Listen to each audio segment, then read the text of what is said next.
What's going on, guys? Welcome to another episode of Better with Paul. I want to say I love that folks are ready on time every Monday and Friday at 12 p.m. Eastern Standard Time. Ready. Like, I love it. I love to see it. I love to see, like, Linda, like, I see her, like, in the countdown. Like, I absolutely love to see this. And, I'm going to say what's up to Ron Foster. There he goes. Sherry, there she goes. Tracy, there she goes. I want to say this is going to be, I think actually my sis, Marcia, and where is she? She said this is going to go down as another epic session. She could feel it. Let me tell you, I guarantee you, this will be a memorable session. I guarantee you. Now, it's going to be memorable for several reasons. One is because I have a surprise guest coming, right? I put him in the MVP legend coming later to teach us specifically about the pitch element, because we're going to be talking about pitching, right? It's also going to be epic because I'm talking about pitch day, which is something that it hasn't even started, and I'm proud of what we're doing. I'm going to talk about some of the judges and investment firms that have signed up to be part of Pitch Day, which is incredible that they did it all over the course of a weekend. So that's going to be epic. I have lots of announcements, which will be epic. And I'm going to begin with perhaps the most epic announcement I can make. Let me pull this up for you guys. Let me pull this up so I can share my screen here. All right. So now, all right, take a look. Uh-oh, where is it? Okay. Here we go. Okay, so now, if you could see this, but we don't want that. We don't want the how to pitch. All right, hold on. Let's move this off the screen. Let's do this right. It's very important for us to do this one right, guys. Very important. And you're going to see in a second why it's so important for us to do this one right. Let me go back here to, all right. No. We don't want that. What's going on? What's going on here? What's going on with this technology? All right, let's see. All right, this is my last attempt at this thing. Let me go to presenter view here. All right, so coming back here, sharing this. All right. I think this is going to have to do right here. Okay. Everyone says they're ready for class. I see it. Drum roll. Everyone's ready. My man M is saying, do I need some tech support? By the way, I've shouted out M before, but I have to go back to shout out M. The best assistant I have ever had. M was, his name is I call him M, so I'm just going to say his name is M, but one of the best assistants that I've ever had in my life. Shout out to my man M, right? Shout out to him. Okay, so now here's the first announcement, guys.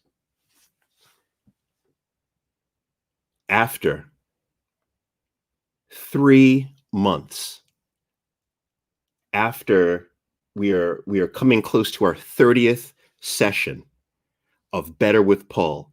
It started every Monday, Wednesday, and Friday as Lockdown Live. Then we switched it, right, for branding purposes, to Better with Paul every Monday and Friday. We have literally had over 200 collective guests in that time. We're coming to a close. This is the last full week of Better with Paul. The last Better with Paul is going to be next Monday, June 22nd. That will be the last Better with Paul live series. Now, let me tell you why. Okay, I see it already. I see a lot of folks are saying, like, Paul, like, what's going on? There are 4 reasons why we're coming to a close. The first reason is that when I came to you 3 months ago, it was a little over 3 months ago, on the first session of Lockdown Live, I specifically said that I'm coming to you to be of support and to be of help to you during this time that we're on lockdown and quarantine all over the world. That was my goal. My goal was to be able to consistently be someone who could help inspire and motivate you during this time of lockdown so that your growth would be accelerated. And then once the lockdowns are over, you would be taken off, right? I feel like that mission has been accomplished, given the feedback, right? I feel like that mission has been accomplished. I feel like you realize that, especially for those of you who showed up every Monday and Friday at 12 p.m., right? Who like, I see Tony in here. Tony, I know Tony is sick. Tony Alexander, I know I was chatting with him earlier. He's sick, but he's still showing up every Monday and Friday, 12 p.m. Many of you have. And I think you could look back and say that time wasn't wasted, right? If you could look back and say that time was not wasted, that time was beneficial, then check, right? Then boom, we got number one. We got number one. Number two reason why the Better with Paul live series is coming to an end is because a lot of folks don't necessarily know this about me, but I have many jobs. Okay, I have many jobs. I literally host 2 TV shows in the UK. Now, when people sometimes say they host shows, sometimes they're referring to, well, in the past they hosted a show, right? Or they host, maybe more of like a podcast situation where it's kind of flexible. But real talk, I host 2 large shows. One show that I host is literally the most popular show on its channel, and we were paused and now we're coming back to filming.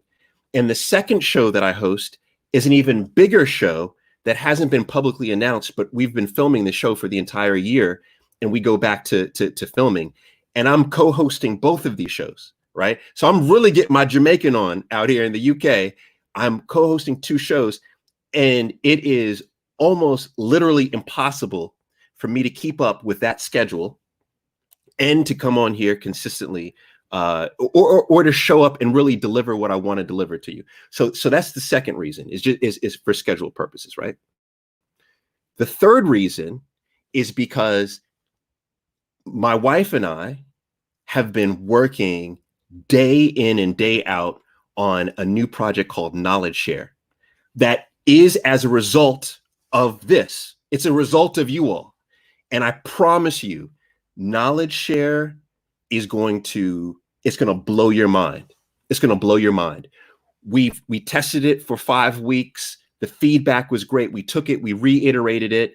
We then brought on a team of developers, and we have literally we have 2 developers that are working nearly full time on Knowledge Share. And then we have 2 kind of VAs, virtual assistants, working to help with various things on Knowledge Share. They have been working for, I think, 2 months now, developing. We had a team meeting this morning, right? And I promise you, you're going to be proud of Knowledge Share. And it's going to be an opportunity for you all to participate in Knowledge Share, right? Everyone. And so I will say, being on the front end of running many different businesses, some businesses that crashed in the ground, but 3 businesses that ended up doing really well, right? 2 businesses doing over $1 million in sales, 1 business getting up to 15 million in sales. I will tell you that the key to success is to have focus, right? You need to have focus.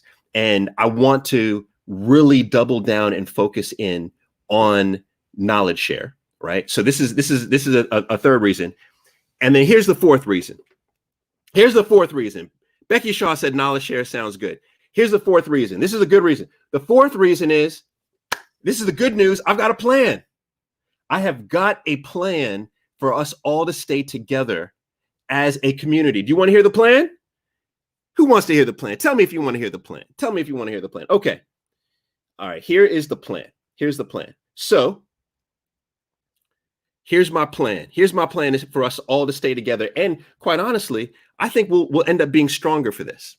Okay, so now the first step to this plan. I got to close my windows here. That's my problem. My windows are closed.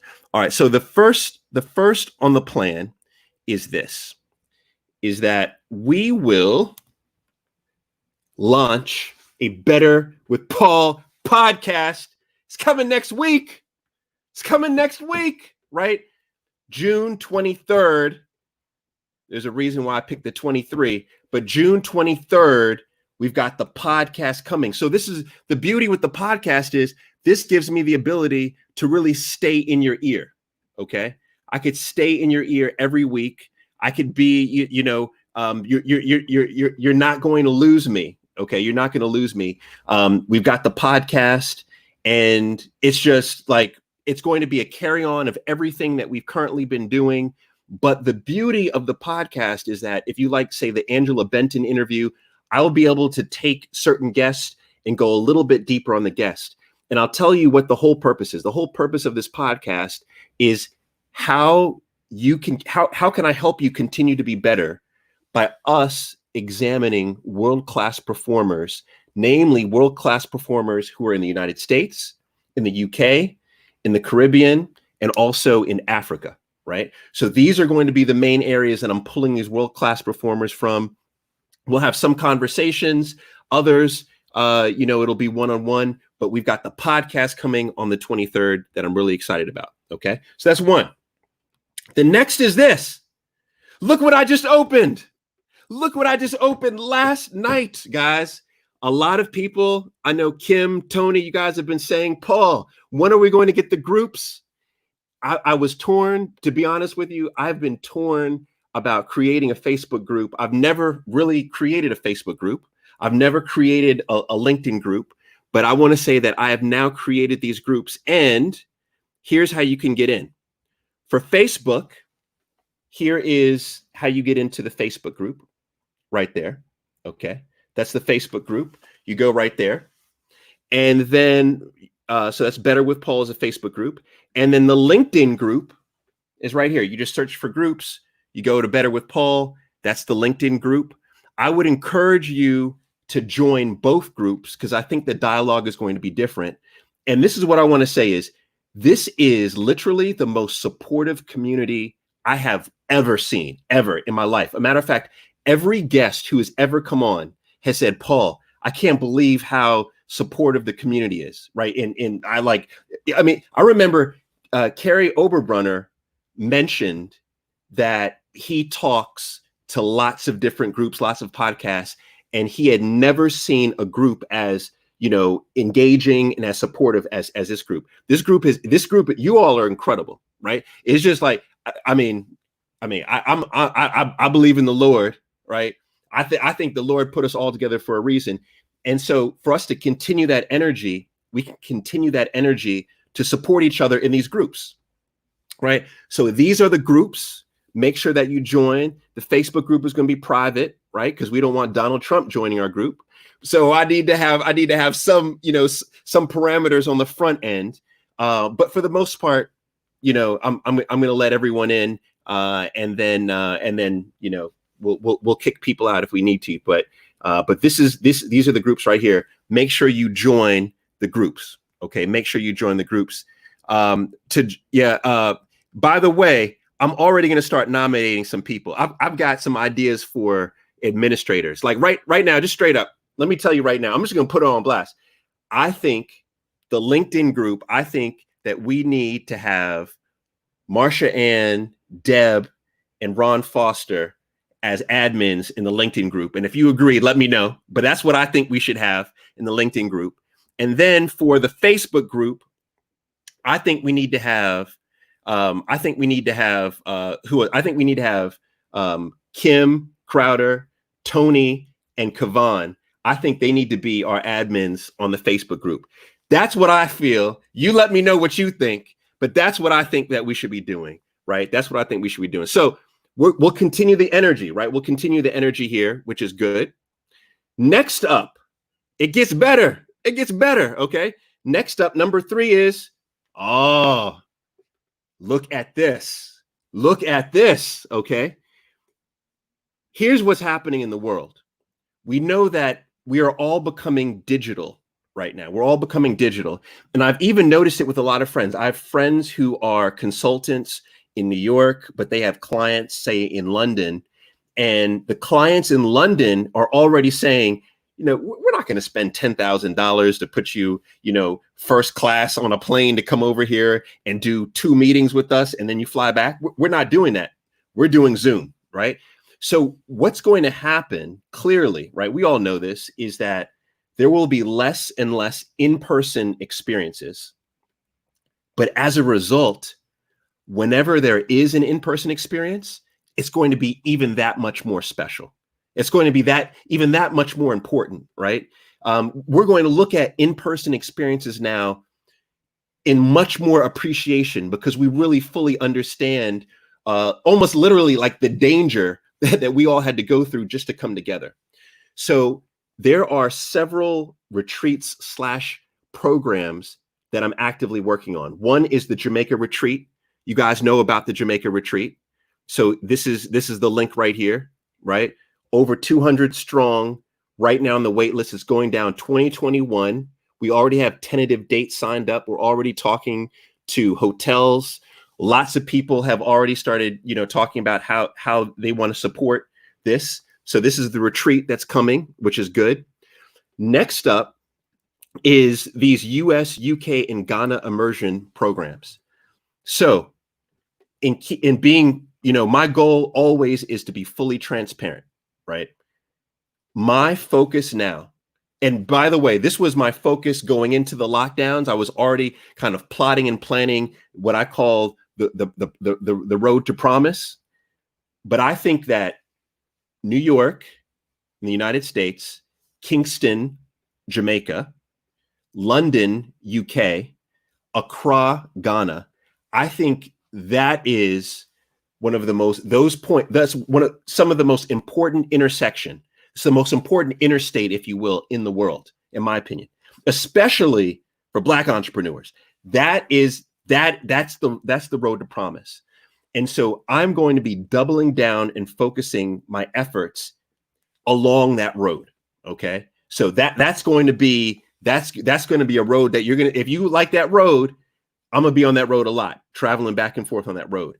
Now, some of the in-person experiences I plan to host is many years ago, and I wrote about this in the book, so many years when the book, The 57 Ways to Create New Sources of Income, I used to run immersion programs. So for my former boss, this gentleman, Enver Ugel, who, went on to become a billionaire, I managed immersion programs for him, and I loved them. And what I plan to do is I plan to now recreate these immersion programs. So what's an example of an immersion program? Well, there's a lot of people in the US. A matter of fact, right now in the link, in the comments, let's see this. How many of you all have never been to London? Have never been to London? Go ahead, put that in the link. If you've never been to London, okay? So here's what I realize is that many of you all, right, will not have visited London before, right? So as a result, there's going to be a whole community, a whole culture of entrepreneurs that you've never met, that you've never interacted with. So I'm going to create these experiences so that everyone, especially along that road, but from US, Caribbean, whatever, everyone around the world could come to London and be able to interact with other entrepreneurs here, to be able to look at opportunities to partner and build, right? To better understand London as a culture. Maybe it's a new market that you want to open up. Maybe the UK is a new market that you want to open up. These are immersion programs. I'm going to do the same thing in Jamaica, the same thing in Ghana, the same thing in the US for many people who haven't been to the US, right? So these are the immersion programs. This will all be run under Better with Paul, right? So this is coming. So this is something that I like, right? So this is perfect. So like I see like my man Paul right here. Paul, he's never been to London, never been to New York, right? He's an entrepreneur. By the way, Paul, he has the best name that I've ever seen in my life. Paul, you have the best name. Who named your mother, your father? Like they're incredible, right? Your best name ever. But the point here is that this is an opportunity for him to physically come, right, and be a part of a group. So there you go. So that's third, right? See, you see how the community, see, it's okay that we're ending better with Paul. There's more. Okay. Next up is we've got the mastermind. I want to encourage, here's the thing. We've had a lot of people sign up for the mastermind. And the one area that I see a lot of people inquiring about, right? I want to put this up too, is there have been a lot of people saying they actually have not applied, but they'll send me an email or an inbox message and say, Paul, I really want to do it, but I can't afford the program. Here's my point. Forget all that. Just if you feel like you need to be a part of the mastermind, just message me and we'll work it all out. Right. Literally, Jill, my wife / business partner / she's the real CEO. She is been working out the longest payment plans you've ever seen in your life. And we realize some people will never actually pay that, but that's fine. If you feel like you need to be in the mastermind, which is kind of like this VIP group, right, for us, then get in. Then just get in. And by the way, I want to say thank you. I see a lot of the folks who have been in masterminds previously talking very highly about it, like Tony, right, which I really appreciate. So make sure K Wanda, I see you, sis, right? I see you. K Wanda was in it as well. So make sure you're a part of the mastermind. And then the newsletter. Now, let me tell you something about the newsletter. See, a lot of people have newsletters as a part of their community, but they don't necessarily use the newsletter as an important tool. Let me tell you how important our newsletter is. So we have a pitch day coming up. We have a pitch competition, right? And I'm about to talk about the judges from the top investment firms who are going to be part of this. Like, so to be a part of this is I think it's a great experience. I think it's a great experience. The only qualification to being a part of pitch day was literally you just had to be on the newsletter. That's it. And you had to you had to be on the newsletter and you had to open the newsletter. That was it. If you were on the newsletter and you opened it, then you knew about the pitch competition, because this is what I commit to. I literally have about 16 different mail lists for all kinds of different things. But my first announcement for anything connected to Better with Paul, whether it be a retreat, immersion program, a mastermind, pitch day, anything, will always go to the newsletter first. So please be on the newsletter, right? The newsletter is it. We had over 100 entrepreneurs sign up to pitch within an hour. We had over 100 sign up to pitch within the hour. It was incredible, right? But if you were on that newsletter, like Shambrika was on that newsletter, right? Who immediately jumped on it, then you knew about the pitch competition, right? You knew about it. So there goes the that's the newsletter. There you go. See, she knew it. Okay. And then the last reason why I'm still excited, and it doesn't matter that Better with Paul live series is ending, is because of this. Because we are going to continue to do special digital events. Don't think this is the last time I'm coming on live. Don't think that. I just ordered a high-tech 4K streaming webcam. I'm not just going to use that for podcasting. I'm going to use that for y'all, right? I plan to continue to come back in between my schedules, etc. But I'm going to come back anytime something hot is going on. And who knows, I may be back next week or 2 weeks. Like, I'm going to keep showing up. But the key is you want to be on the newsletter. You want to be in the Facebook group. You want to be in the LinkedIn group so you'll know about all of these things. And one of the special digital events is going to be the pitch competition. Okay. This pitch competition is something that I am super, super, super excited about. Right. And what I want to do right now is I want to just really quickly talk about what's going to happen on pitch day, which is on Juneteenth, y'all. Notice that. That's actually what really got me, by the way, is we were going to do pitch day today. And I said, hold on for a second. Now we're doing pitch day on Juneteenth. That's when we're doing pitch day. On Freedom Day, that's when we're doing pitch day, right? On Freedom Day. And actually, no. I'm just gonna stop right there. We're doing it on the 19th. So what I want to do right now is let me just briefly explain pitch day. I want to talk about how, what you can get as a participant. I want to talk about what you can get if you're just in the audience, because there's a lot of value to just be in the audience. I want to talk a little bit about the judges. Then what I'm going to do is move to speaking about, let me put this up too, because I see there were questions about this too. I see that. Then I'm going to quickly move to how you can identify your needs, right? So whether or not you're going to be part of pitch day, if you're an entrepreneur, it's very important for you to be able to identify what you truly need, right? And then you have to articulate that. Remember, if you remember when Angela Benton from Streamlytics was on our last session, she said, as an entrepreneur, we're always asking, but it's important to know what you should be asking for, right? So I'm going to walk you through how to identify what you should be asking for, which connects to the pitch competition, because you should be asking for something that you truly need.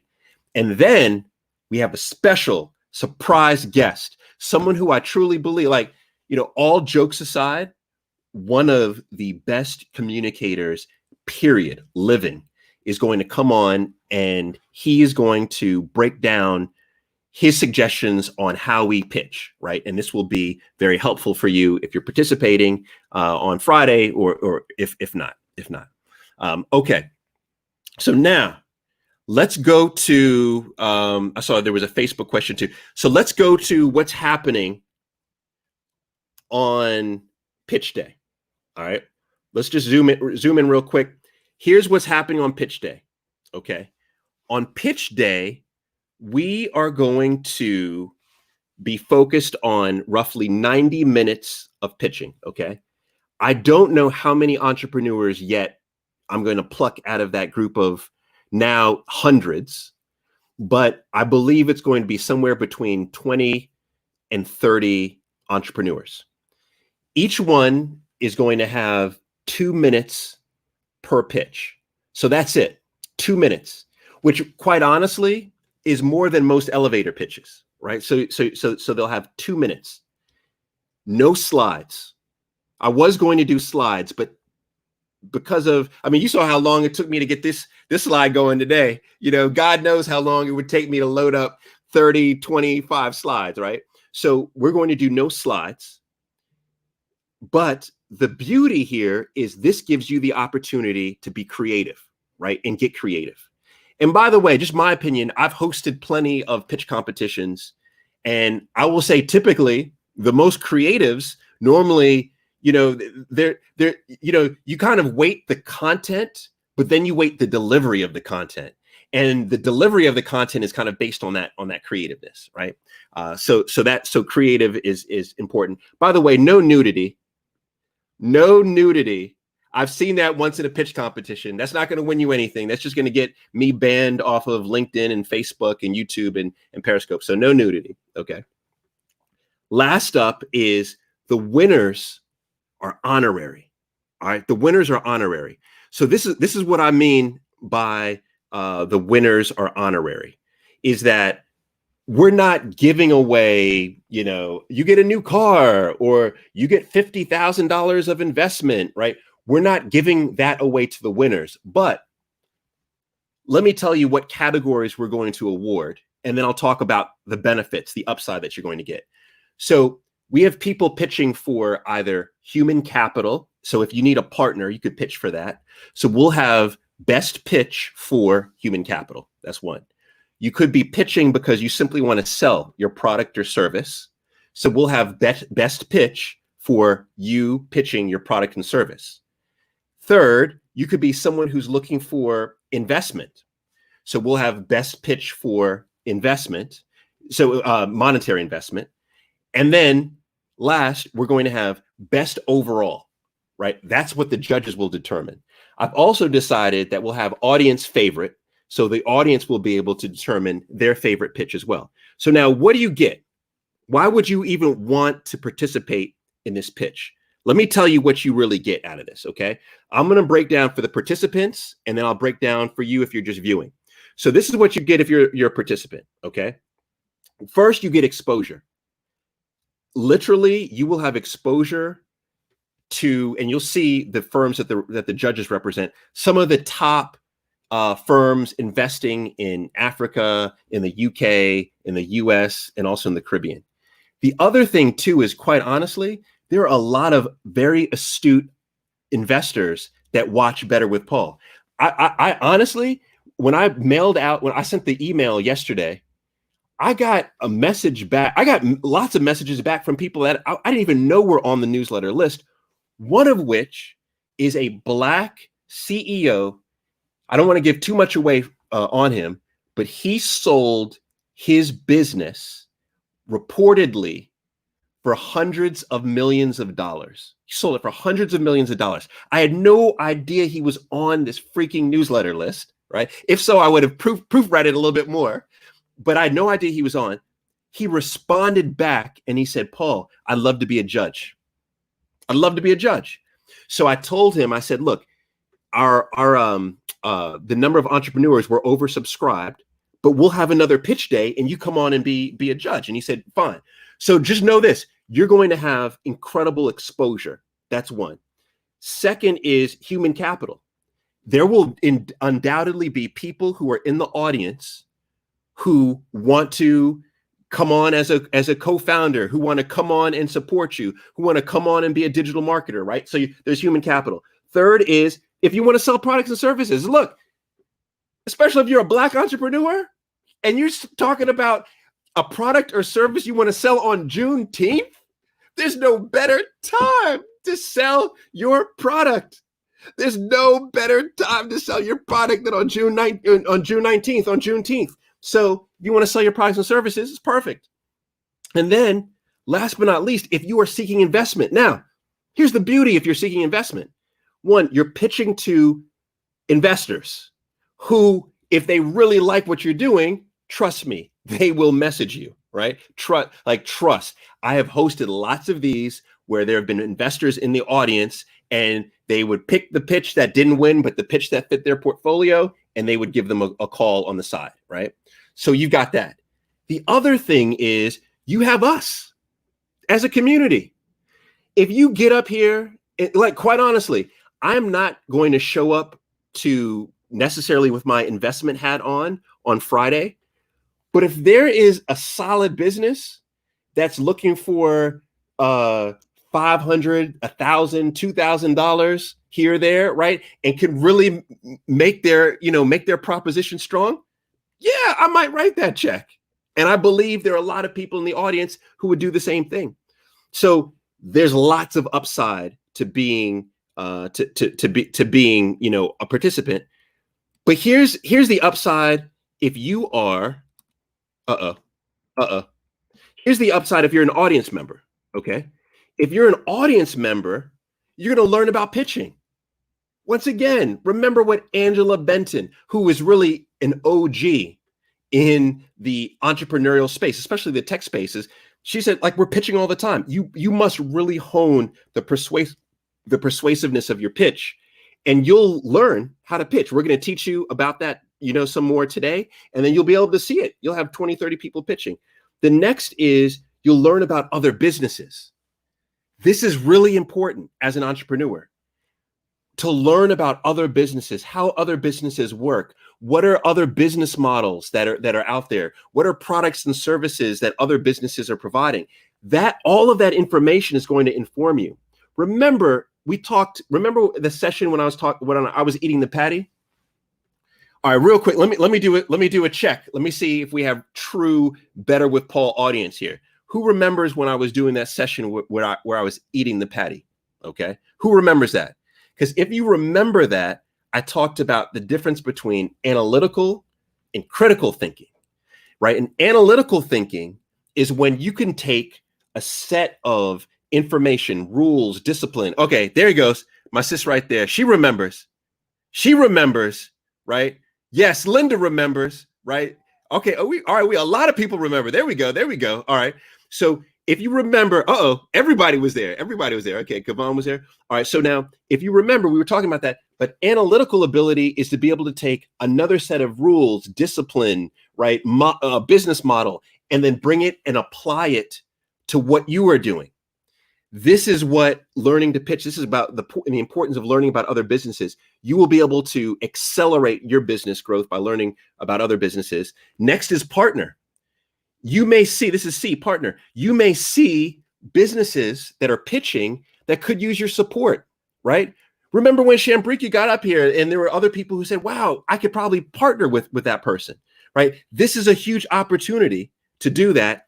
And then lastly, if you're in the audience, this is an opportunity for you to write a check. Remember, when we're talking about crowdfunding. Now, I'm not talking about true Reg CF, crowdfunding situation, but based on what I understand, there's no law against, setting someone $250 or $500 or $1,000, right? Literally, there might be someone who has a program that they want to launch, and the based on the business model, they're going to generate $250,000, but they need $5,000 to make it happen, and we get we get 10 people in the community to put up $500 a piece. That's good. That could be a loan, that could be equity, whatever. But my point is that you being a participant in the audience, you could participate in that. All right. So these are all right. Oh my God. See, this is come on. Who's bringing the Juneteenth freedom patties? Hey, whoever has freedom patties. That, by the way, I would invest in that business. Freedom patties. Come on now. Come on. I would invest in that. I would definitely invest in that. All right. So now, all right, let's let me keep going. Let me get going so we stay on time. All right. So now those are the benefits of the audience. Now let's talk about the judges real quick so you can see who's down. Take a look at this. Take a look at this. These are the four firms that'll be represented. So we have Blue Maho. You guys, well, I don't want to go through the names, but we've got the founder of Blue Maho Partners. We've got the head of finance for Cornerstone Partners. We have for Grasshopper Bank, we've got the person who is, she does early stage tech, which, by the way, I'm super proud to have her on because she was a 19-year-old student in one of my Mastermind programs, I think 5 or 6 years ago. 19-year-old student. I'll never forget her. She was the youngest person in this program. And I was like, what are you doing? You're in college. Why are you in this program with all of us adults, right? Even though if you're in college, you're an adult. But she was just ahead of the curve. And she was one of the sharpest in the room. And now she is here. I'm incredibly proud of her. So she'll be here as a judge. And then also we have the chief operating officer of Founders Factory Africa is in the building, right? Or will be in the building on Friday. So we've got a heavy slate of folks, representing Africa, very deep in West Africa, representing the UK, representing the United States, and representing the Caribbean. So we've got you covered. That whole interstate that I talked about, we got you covered. All right.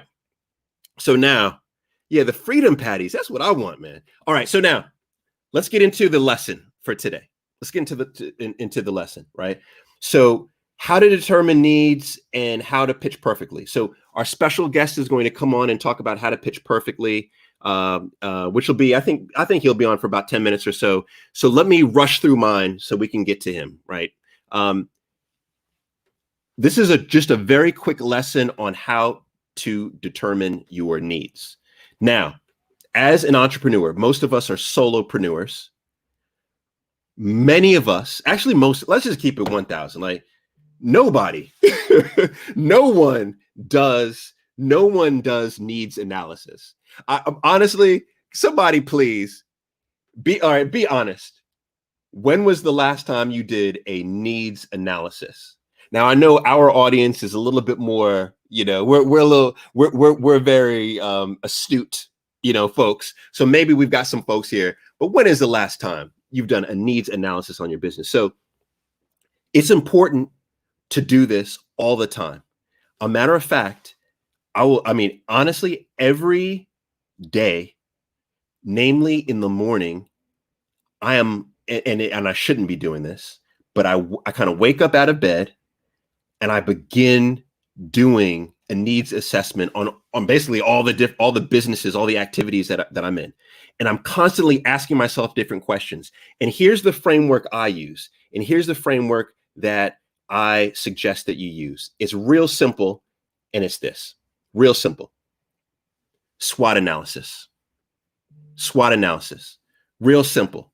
Now, there are a lot of things that people, if you've never heard of a SWOT analysis, let me just break it down real quick, right?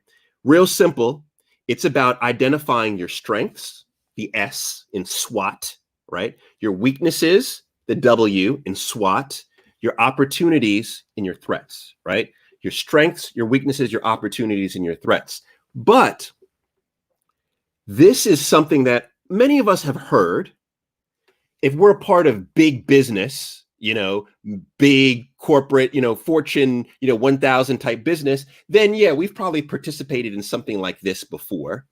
But a lot of us entrepreneurs have not done this, right? Small micro entrepreneurs. So what should we be doing here? There are three areas that I think you should stay focused on with the SWOT analysis, or three things that maybe you've never heard of, right? The first is that when you're looking at a SWOT, what you have to remember, and this is the reason why I love this particular chart, is because you'll see that the strengths and opportunities the strengths and weaknesses represent internal factors, and the opportunities and threats represent external factors. Now, that is a very important, you should distinguish that. That's very important to understand, especially when it comes to pitching and asking for something from someone. Now, why is that important? It's important because nobody wants to give you something if they believe that it's going to result in nothing. Like if it's going to result in loss.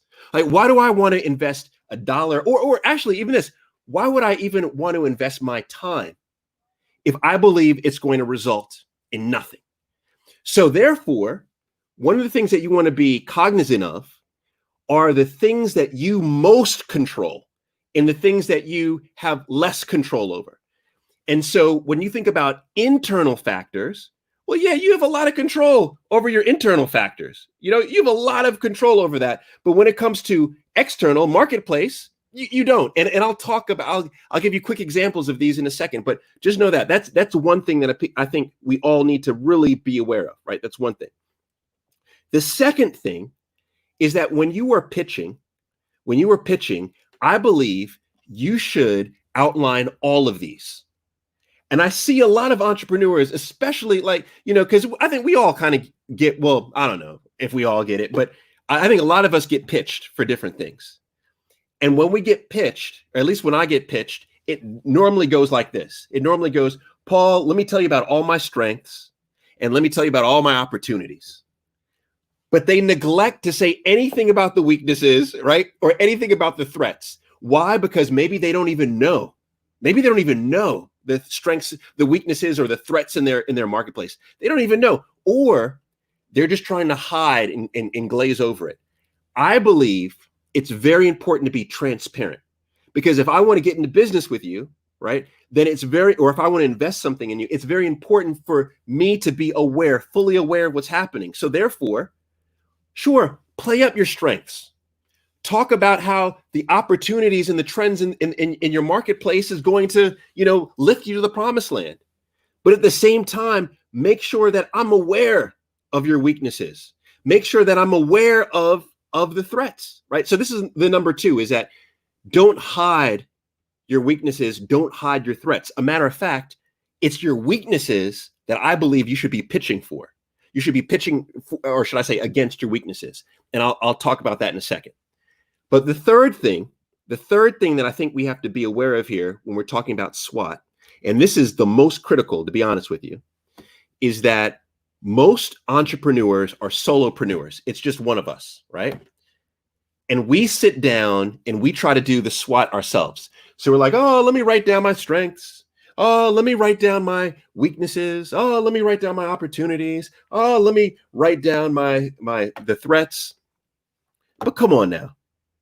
You can't intellectually, intellectually assess your strengths, your weaknesses, your opportunities. You'll either over index on strengths or over index on weaknesses. I see that happen all the time. Like there's a lot of entrepreneurs that are like, oh man, I'm weak in everything. I have no strength, when really they have lots of strength, or it's vice versa.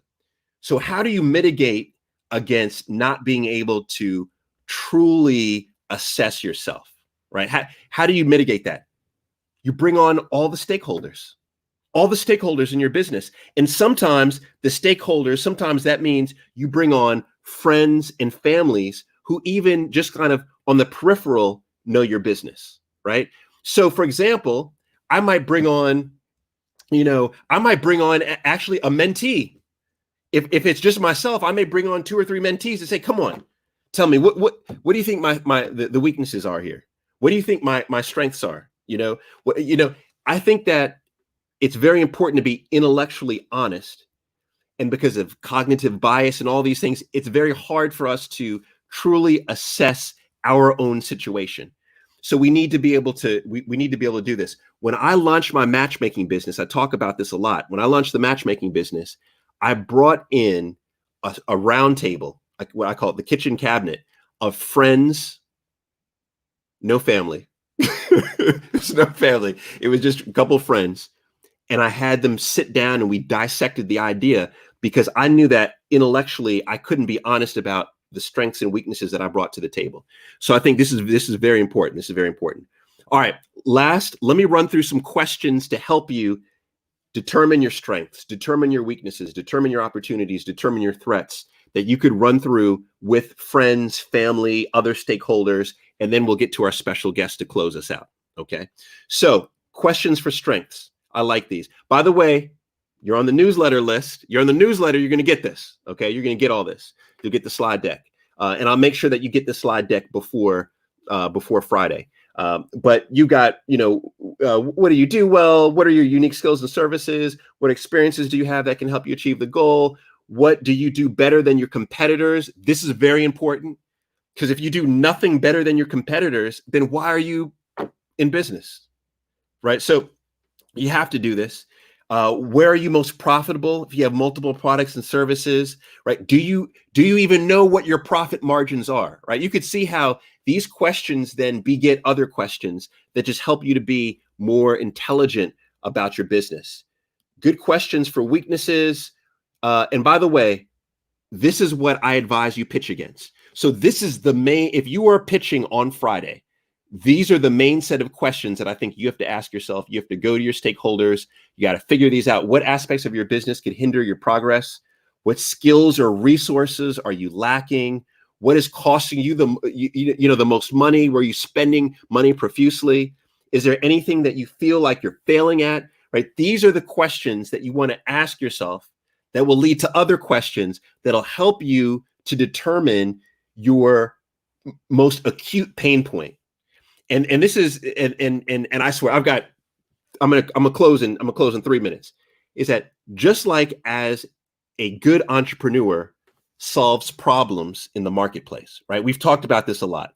If you are an astute entrepreneur, there's a problem in the marketplace, you create a product or a solution to help resolve that problem. That's what entrepreneurship is.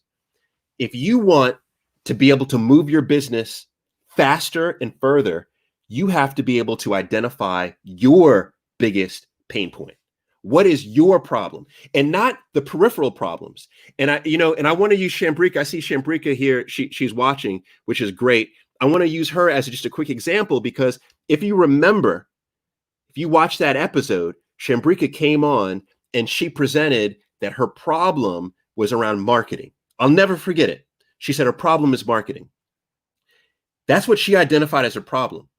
But she got other people involved, you all, me, she got other people involved. And through that discussion, we unveiled that, yeah, that marketing is a problem for you, But you have an even deeper problem, right? You have a deeper problem in terms of the human capital. You have a deeper problem, right? And once we were able to then begin to identify the deeper problem, she could now spend her time, her effort, her energy against trying to resolve the deeper problem, which is going to propel her even further. This is a massive issue with entrepreneurs, is that we try to solve all these surface issues, right? How can I show up better on Instagram so I can flex better? Like, we show up all of these issues that are not even the deepest problems, and they won't propel our business, faster and further. So this is exactly what or why this one is so important, right? This weaknesses. Then we get to opportunities. Right? These are questions you want to ask yourself. External conditions help you achieve the goal. Are there new audiences that you could potentially reach? Is there, new technology? Right? And I just want to underscore this, is that right now we live in a world that, even though a lot of these corporations are just giving platitudes, right? And I don't believe a lot of the corporations truly mean what they say with regard to what they want to do to support Black businesses. Many of them do, but many of them don't. But here's the point. It's politically correct to do that now. Are there ways to leverage that in your business, right? These are examples of opportunities in the marketplace, right? Can you do more for your existing customers? Where and how should you expand your business? And then we have threats, right? Threats, this is very important. Threats, external issues, conditions. What do your competitors do well? Do you even know who your competitors are, right? Remember this, never ever, if anyone ever asks you, who is your competitor? And actually, let me say this. This is so important. I got to zoom in, and then I'm going to stop. This is actually the number one way to make you and your business look like an ass. Okay, and I'm just gonna. This is the number one way to just discredit your whole situation. Is whenever someone says, especially an investor, right? Someone says, so who's your competitor? And your response is, I don't have any competitors. I have no competitors. The moment you say you have no competitors, I guarantee you, every person who was ever thinking about investing, like anyone who is astute, has completely written you off. Like, they've written off your whole situation, right? And I'm sure our guest can say more about that, but everyone competes, right? Because what you are doing is you are competing for $1, for a portion of $1, and your avatar, your consumer, is already spending that $1 somewhere. So you're competing for wherever they're spending the $1, right? That's where you're competing. You may not feel like they have they provide the same solution. Sure, they don't provide the same solution, but that doesn't mean you don't have competitors. You still have competitors. All right, that's it. Let me just stop. So I want to right now, so that's threats. All right, so I want to right now bring on our special guest. And our special guest is going to teach us not just how to pitch.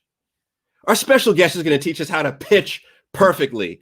And I want to say this about our special guest, is that man, I love this just about community. I love this about people being kind. I was going to teach this portion of how to pitch, and this is okay. So this is just to show you, right, how there's a plan operating above our pay grade, right? I remember thinking about the whole pitch Friday, Juneteenth. I was thinking about all of that just this weekend. And I remember thinking, okay, if I really wanted to blow this out, I could get judges. So I was thinking about really, how can I make this an incredible day for everybody on Friday? But then I thought, well, I can't just have you come on here and pitch. That would be a bad mentor, right? I need to actually teach you how to pitch. Now, I have pitched before. I haven't raised tons of money.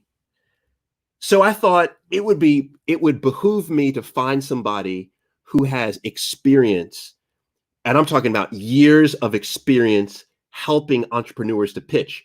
And honestly, there was only one person who came to mind as a possibility. And I said to myself, nah, you know what? I'm not going to ask him because he's actually already come on as a guest to Better with Paul, and he's doing a lot. There's like I don't want to burden him to do all that. Watch this. I sent out the email, and he, who I don't even know if I knew he was on the mail list either. He messaged right back and he said, "Hey, Paul, you want me to come on and teach everybody how to pitch?" Man, I'm just so thankful. Like, I'm just so thankful. And I couldn't believe it. I told Jill, I was like, can you believe he just said he wanted to come? This is, I mean, this is incredible. He's going to come on and teach us to pitch, right? This is incredible, right? So that being said, I want to bring on the man, the myth, the legend, and actually on his website, because I finally went to his website, it has the man of mystery on here. But he's without a doubt top 1% in the world in teaching specifically entrepreneurs how to pitch. This is none other than, you've seen him before, David McQueen. Thank you, sir. You have to go traveling with me, man. You have to be my hype man. I need I need that energy. Right. So good. It's a pleasure. It's a pleasure. All right. Wonderful. D, I'm jumping off. I'm going to be watching. Okay. The floor is yours. The floor is yours. Fantastic. Super. Well, thank you all. And thank you so much, Paul. Real pleasure to be able to share some wisdom with all of you who are watching about pitching. And to give you a sense of context, I have been doing this for a number of years. I've helped people not only raise finance, but also being able to pitch their ideas and also being able to pitch to suppliers and to providers, just to get the idea of what it is that they do. So I want to be able to share with you. I've got a big heart for Paul, man. He's my brother from another mother. So I had to kind of just jump in and say, there's no way he's going to do this without me adding a little bit of salt, seasoning and salt to his presentation today. So let's just jump in, get some pens, get a piece of paper, or if you want to write it down digitally. I know this is going to be probably being recorded and you can go and see afterwards, but there is something about learning when you write down your notes. There is something about when you put your pen to paper or when you're actually typing on your actual keyboard. There is something about the energy that fosters that learning in there. So for me, I want to make sure in this session that I teach you 6 key points. 6. Get the fingers up. Get the fingers right. 6. I can't even get it in front of my camera. Here you go. 6 key points about being able to pitch really well. And it served me well. It served me to get into organizations. And I'm just going to do a social proofing. This is not boasting. It's not bragging. Muhammad Ali said it's not bragging if you can back it up. But this level of pitching has allowed me to have clients like Facebook and Google and Uber and Barclays and Sky and Channel 4 and many other organizations as my clients, because I've been able to put what I do into practice. So here we go. I'm really excited. Let's just jump in. All right. So let's go for first one. Number 1, persona. So it's 6 P's. All right. 6 P's. The first one is persona. Who are you actually pitching to? Who is that person, or who are those persons that you want to pitch to? Who is it that you want them to be able to get your attention? Whether it's investors, whether it's suppliers, whether it's people who you want to work with you, whether it's potential buyers. What is that persona? What does that individual or what does that customer really look like? Can you nail it down? It doesn't have to be one. It could be more than one. But what does that person actually look like?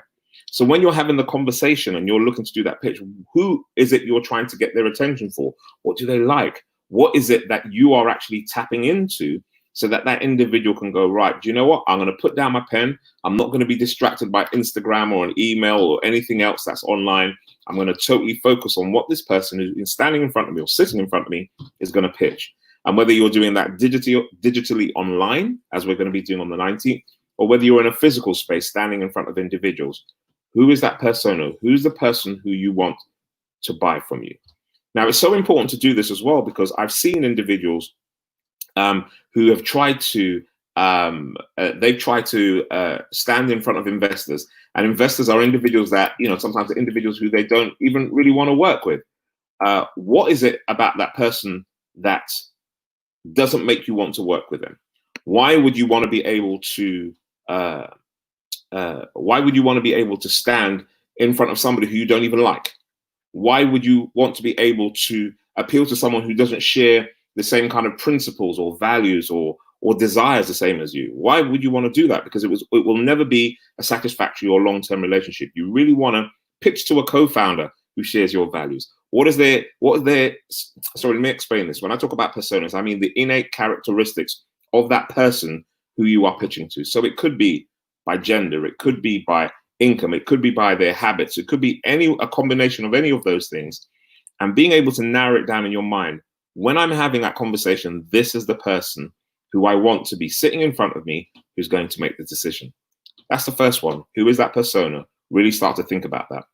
And some of you may, and I've only got a short time, but if you ever kind of like Google customer experience or customer UX and you want to find out about personas, go and do that. Go and Google persona, customer experience or customer UX, and you'll find out a lot more detail online. Don't have enough time to be able to present it, but know who you're pitching to. Who's that persona? Who are those individuals that you want to pitch to? Second point, or second P, is problem. So what are you trying to solve? What is it that you're actually trying to solve? Whether you have a product or whether you are trying to get somebody on board in your team, what are you trying to solve, or what are you looking for? What is that pain point that someone has or that you may have that you want people to be able to meet? So you either want to sell that product to somebody, or you want to bring somebody on board, or you want to have somebody you partner with. But what is that specific problem that you are trying to meet by your pitch? And here's the thing that a lot of people don't recognize when they're doing this is, what's the story behind that problem? So if you think about somebody like the founders of Uber, I'm just going to give you an example. There were some individuals who wanted to be able to get a really good taxi ride home without having to stick out their thumb in the middle of the street, and without having to fumble around with money. And they just wanted to have something on their phone, easy and digital, connect to somebody else who has the app. They'll be able to get a ride. It'd be a shared card ride, so you wouldn't have all the issues of having a taxi. And as far as they're concerned, as long as they could do that, then they could actually the person who's hiring you could make money.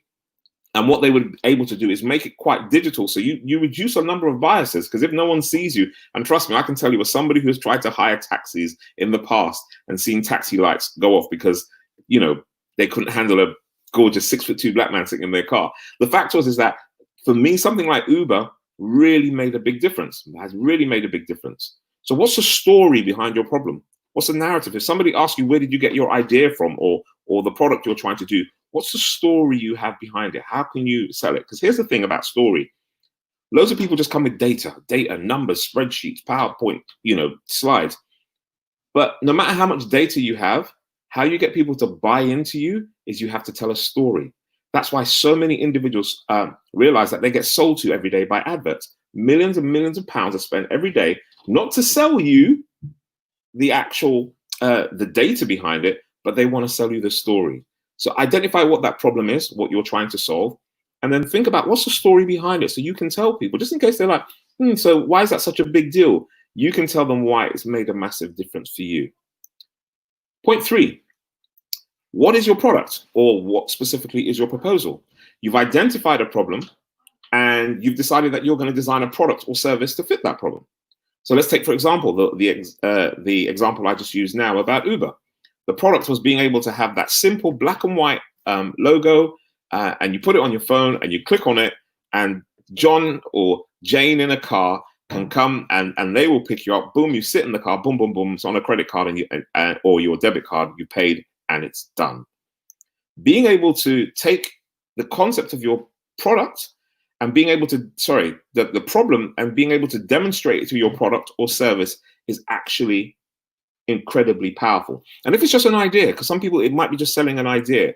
Again, you've got to be able to demonstrate how your idea solves that specific problem.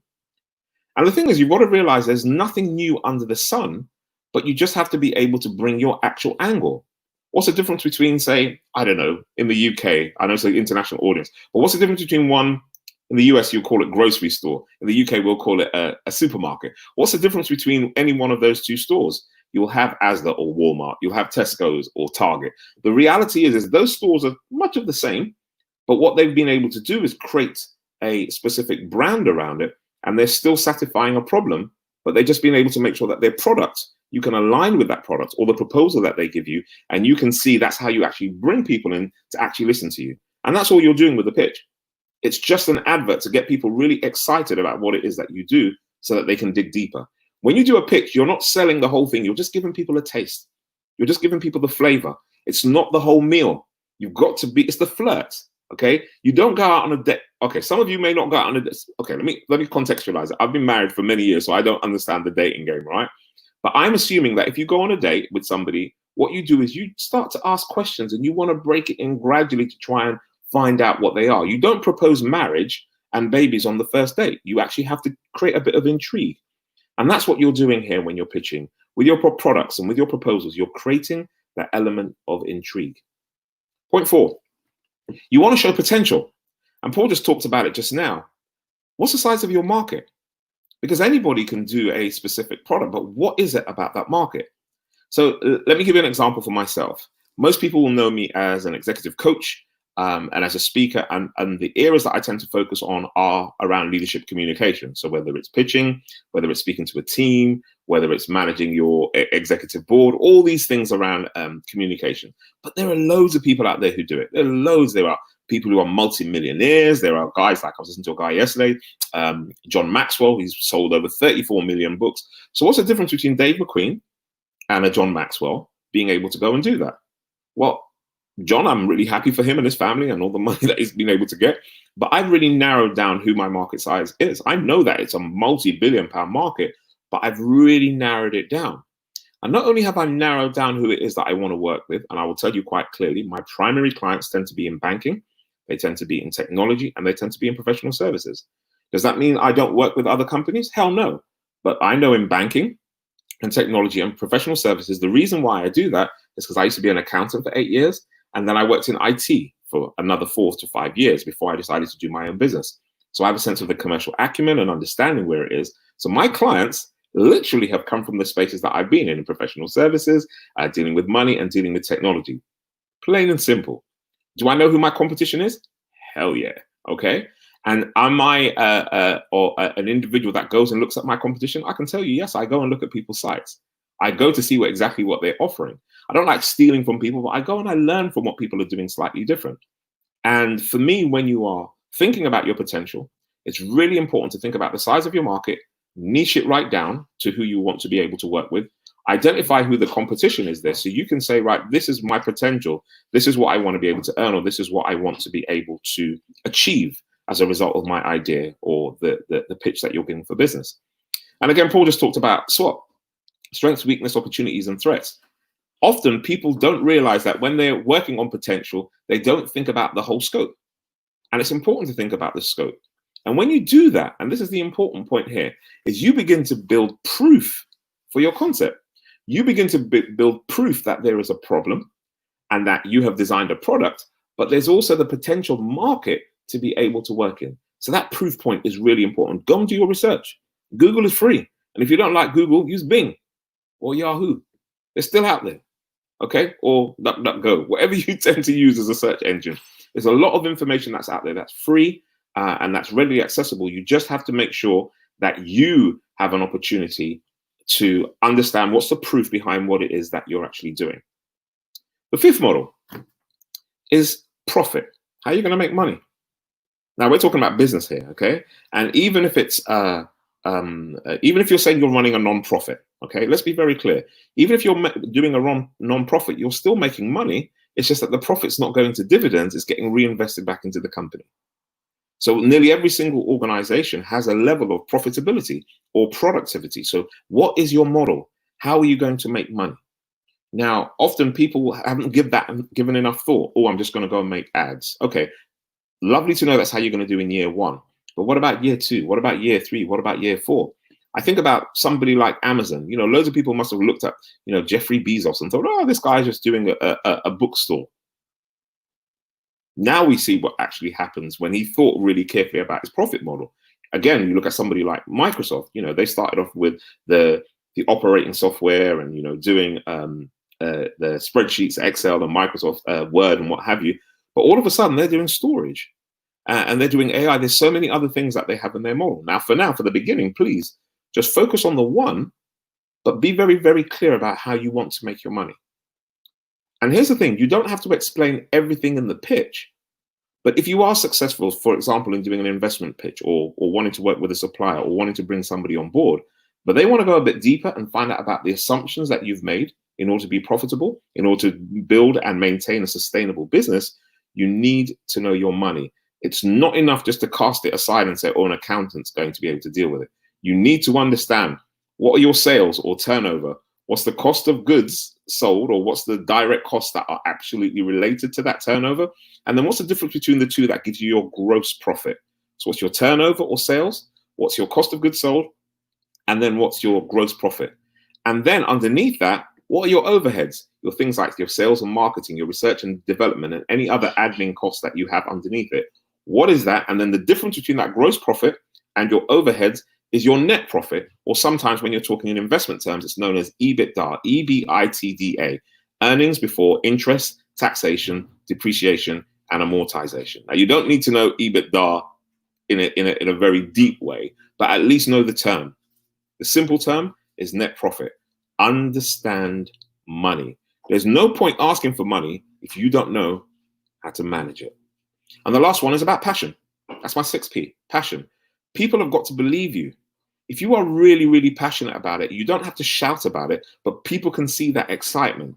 They can see from your story that made you identify this problem. They can see from the way that you've crafted and really thought about the product or the proposal you're actually putting together, how powerful this is. They can see that you've done the homework to identify the proof, all the data that backs up the story that you've actually brought to the table. And they can see that even though you may not necessarily see yourself as an accountant, you've done the back homework to find out about the profit model.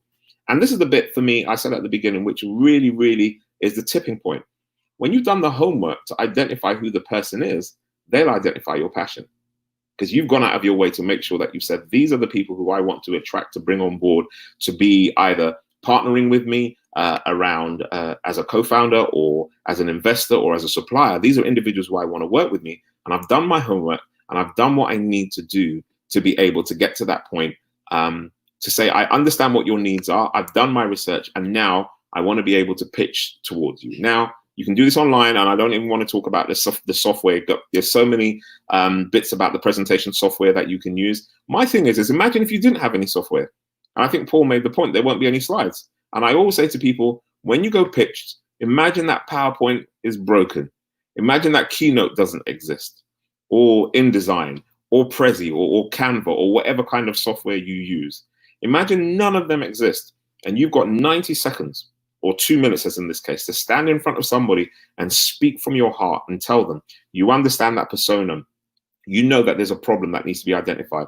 You know that you have a product or proposal to match that problem. You know the potential and you've got the proof to back it up. You know what your profit model is, and you bring that all together to be really passionate, and you give a perfect pitch. And that is it. And I wish you the best. I really am grateful, Paul, to be able to stand alongside you. I know this will be the first of this is the second of many, because I'm coming to Jamaica, family, right? You're gonna find me and my missus on that. I'm not worried about the list. You lot can sign up to your list all you want. I'm gonna be in Jamaica, right? I'm gonna turn up on the resort, knock on the door, and I'll be in there. You know, David, you'll be in Jamaica before I even get there. Listen, I'll be like DJ Khaled. I'll be on the set before you even start. But I will tell you, and I hope your audience has been able to really benefit from those tips as well, sir. These were nuggets. I wrote down all of them. I just want to recap real quick for everyone. Persona, number 1, 2, problem, 3, product, right? How are you solving the problem? 4 is potential of the market. 5 is profitability, right? Your business model there. 6 is passion, which we love. I know that there will be a lot of questions, but just to respect your time, if I could just ask you 2. Go ahead. So the first is, do you suggest that these 6 steps be modified at all, given that they'll only have 2 minutes? Or do you think that within the 2 minutes, all of these could easily be covered? Yeah. So I think the reason why I give the 6 steps is that it's not just for the 2 minutes they're going to be in front of you. People are going to be pitching all the time. So you're going to be pitching to suppliers. You're going to be pitching to customers. You're going to be pitching to investors all the time. We may condense it down into the 2 minutes, but it's the mindset that I want you to have, that whenever you're going to go and pitch, This is what you need to have. It's not a linear process where you need to go right, tick box 1, 2, 3, or 4. But you have that essence of being able to say, this is why I did it. This is the problem. For me, the problem and the product are two key ones that are always going to be there.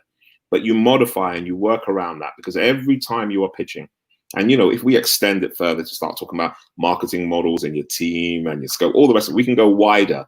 But those core principles will always be driving you when you pitch, because whether you are doing a pitch for $250 million worth of investment, or even if you're just pitching to somebody to come on board to be a co-founder or a partner with you, it's those principles that means that if you've got to do the pitch, rather than you running around thinking, oh my God, I've got to open up PowerPoint and see if I can download a theme from here and whack it in there. And why is this one so light? And I need a darker figure in here, or I need and starting to think about representation. You go, okay, you know what? Here are the 6 principles that I need to do. Let me bring together those principles. And then if I need to design something in a slide deck, I've got the basic or the framework that I can work with. If it's a 90-second pitch, elevator pitch that I give, I've still got the same framework, and I can just slot all the ideas into that and then build a narrative around it. Makes sense. Makes complete sense. So the next question is about the digital aspect to this. Yeah. It's interesting. The last session that you came on, we were talking about presentation digitally. Do you have any?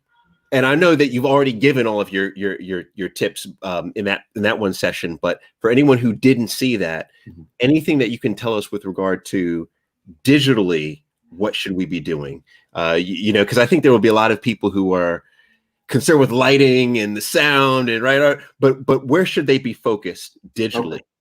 So if you are, I'm breaking one of my rules here, but if you are pitching, one of the things I will say, and it's just because I just didn't want to show my beautiful artwork in the background, and I didn't want to have my hands hurting, is get your laptop so that it's at eye level.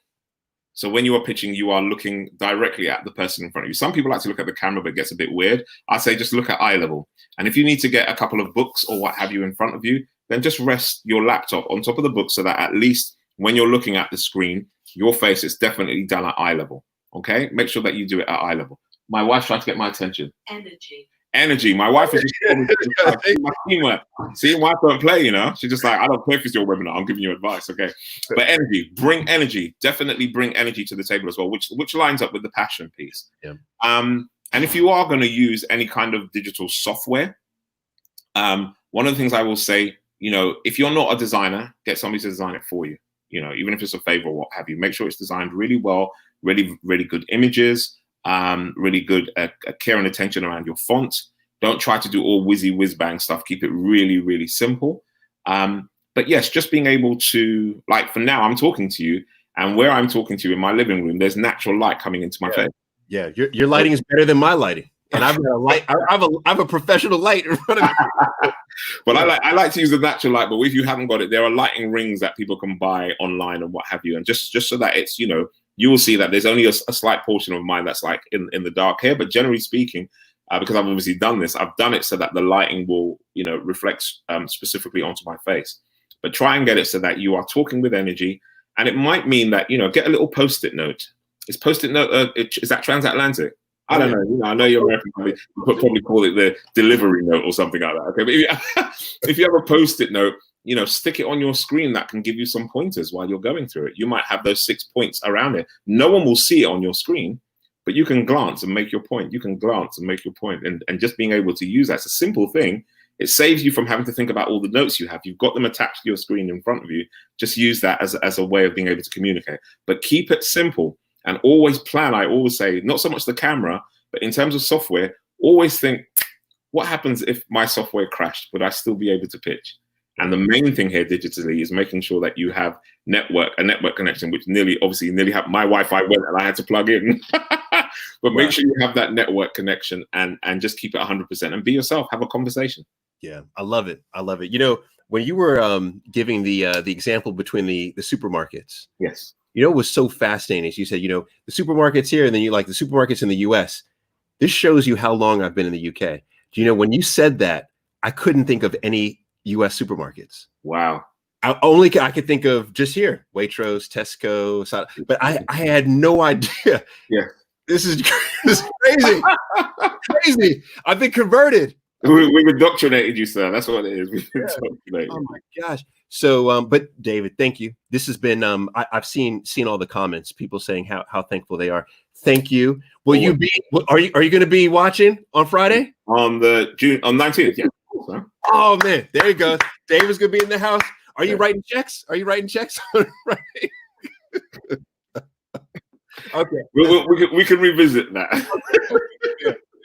All right. Definitely. All right then, sir. But everyone say thank you. Well, everyone's saying thank you. Thank you. Thank you, David. Thank you. We'll see you on Friday. All right. Pleasure. All right. Take care. All right. That's David McQueen. I said it before and I'll say it again. If I could change my voice, if God came to me today and said, Paul, you could have anyone's voice in the world, I would, without hesitation, switch to David McQueen's voice. Without hesitation, I would switch. So that's it, guys. That's it for today. I want to do this. I want to leave you with one story about Jeff Bezos that David made me think of, that I just wanted to point out, and it underscores David's point, but more importantly, it underscores David's wife's point. And then if you have any questions about Pitch Day, I want to stick around for at least 5 minutes or so and answer those. But let me share this story. I don't think I've ever shared this story, but David's story made me think about this. And I think this applies. I know this applies to all of you out here, right? So I through my USA Today column, I interviewed Ted Leonsis. This was about 2 years ago. Now, Ted Leonsis, if you don't know, he owns one of the largest sports franchises in the United States. He owns the basketball team, the Washington Wizards. He owns the hockey team, the Capitals. He owns the arena that they play in. He now owns a massive esports kind of conglomerate. He is a billionaire, multi-billionaire several times over, from humble beginnings in New York.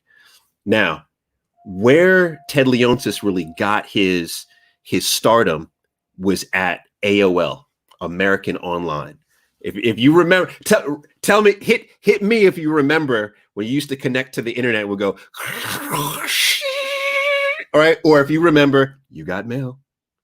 If you remember, you got mail. Let me see. I just want to see who I'm working with right now. If you remember, you got mail, right? So that was, that was Ted Leonsis. He was really Steve Case, who was the CEO, founder of AOL. Ted Leonsis was really the number 2, 3 guy. Ted Leonsis told a story. He didn't tell it on film while we were recording him, but he told it off, while we were preparing for the interview. He said that Jeffrey Bezos came first. The first company Jeffrey Bezos went to pitch was Steve Case and AOL. And when he pitched him, I remember asking Ted Leonsis, I said, so I'm curious, when Jeffrey Bezos was pitching Amazon, at that time, it was just an online bookseller. Was he pitching just Amazon, the book company, or was he pitching like this massive, company that we know today that does everything, right? And I found the answer to be fascinating, because I think oftentimes when we think about entrepreneurs, we think about how visionary they are, and we think they have everything planned and plotted out, right? And they're just going along this master plan that they have.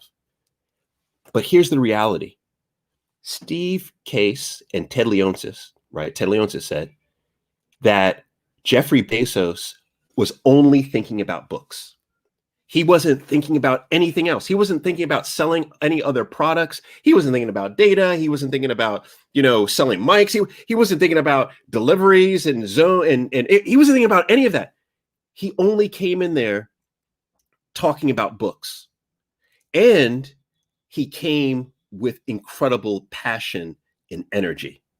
And Ted Leonsis said that's what won, right? What the reason why they decided to invest was because Jeffrey Bezos matched his energy and passion with his singular focus.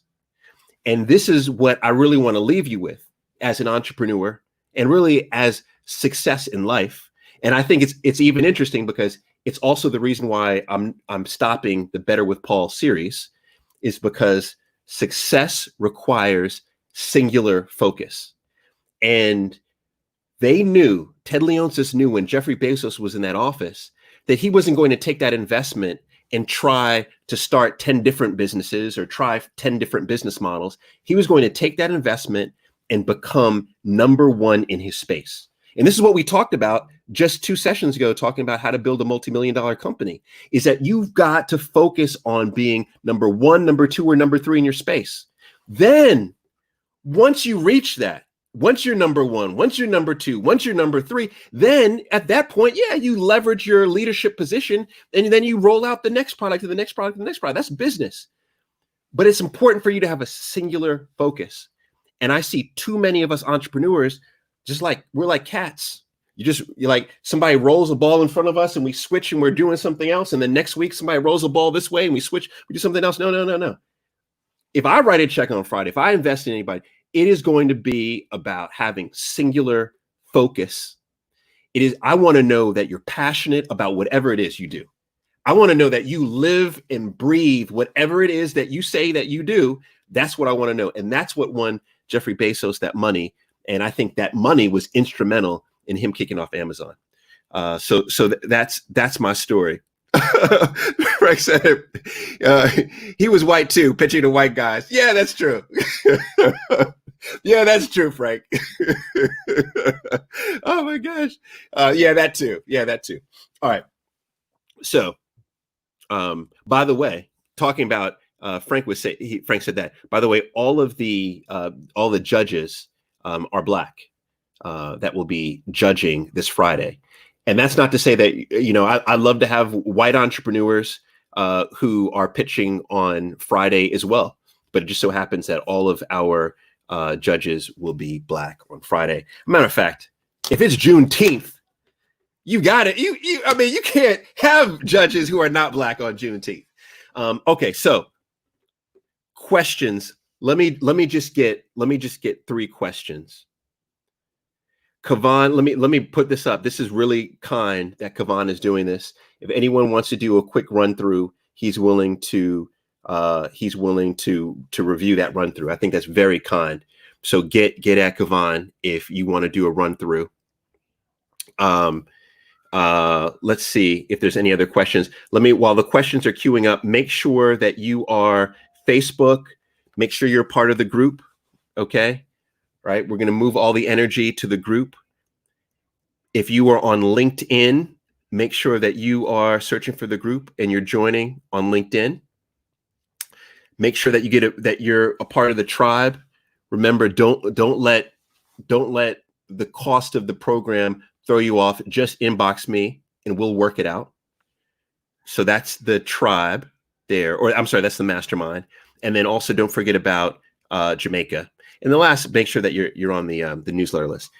Questions. Let's see real quick. Questions. Okay, this is a question. When will you announce the people who will pitch? That will be announced. That'll be announced. When did I say I was going to do that? I said I was going to. Well, it'll be tomorrow. It's going to take me tonight to really plan it. So my commitment is by this time tomorrow. My commitment is by 12 Eastern Standard Time tomorrow. Okay, 12 Eastern Standard Time Tuesday, the 16th.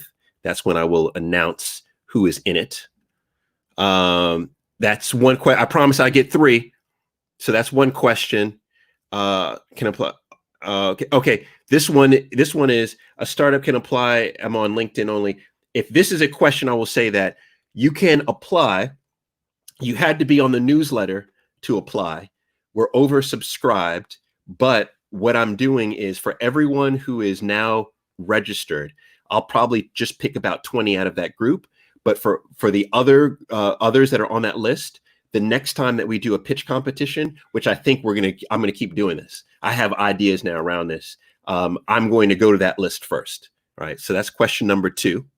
That's question number 2.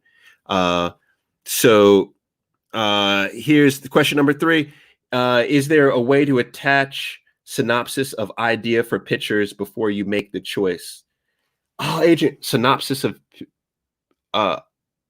pitcher. I don't understand that one. Could you could someone clear that one up for me? I don't understand that question. And by the way, you can either do it now or you could just inbox me and I'll make sure that I respond to that. Let me get this. Oh yeah, Gina said she's on the newsletter but missed it. See, this is why, Gina. Let me tell you. Like I've got my big brother pointing finger. This is why you have to open these newsletters quickly when I send them. Okay, I promise this. A lot of people say, "Oh, I only send things when they're important," and a lot of people just kind of just spam us, right? I'm telling you, if I'm sending you something, heat is attached to it, fire is attached to it. Please open that email. Please open it. But Gina, that's okay. That's okay. You're on the newsletter, so you're good. You're good anyway. All right. Someone said that means a brief. Oh yeah. I mean, I understand what synopsis means. I understand the definition of synopsis. What I'm saying is that I don't understand when you said attached to where, like that's the part that I don't get. Yeah, if you could break that down for me. Listen to replays. Yeah. I'm gonna wait for that. I'm gonna wait for you to come back so I want to answer that. Yes, you will be able to watch all the replays. All the replays are up permanently on they're on Facebook, they're on LinkedIn, although it kind of gets buried on LinkedIn and Facebook. But you could watch it on YouTube as well. Let's see here. Someone said Facebook again, please. Okay, all right. What? There are a lot of Better with Paul pages? What? On Facebook? Oh, really? Oh, my Lord. They're already Better with Paul. This is the Facebook link right here. There are a lot of Better with Paul pages already on Facebook. Wow. This is incredible. This is incredible. Well, this is the direct link, facebook.com/Better with Paul. I had no idea that there was a lot.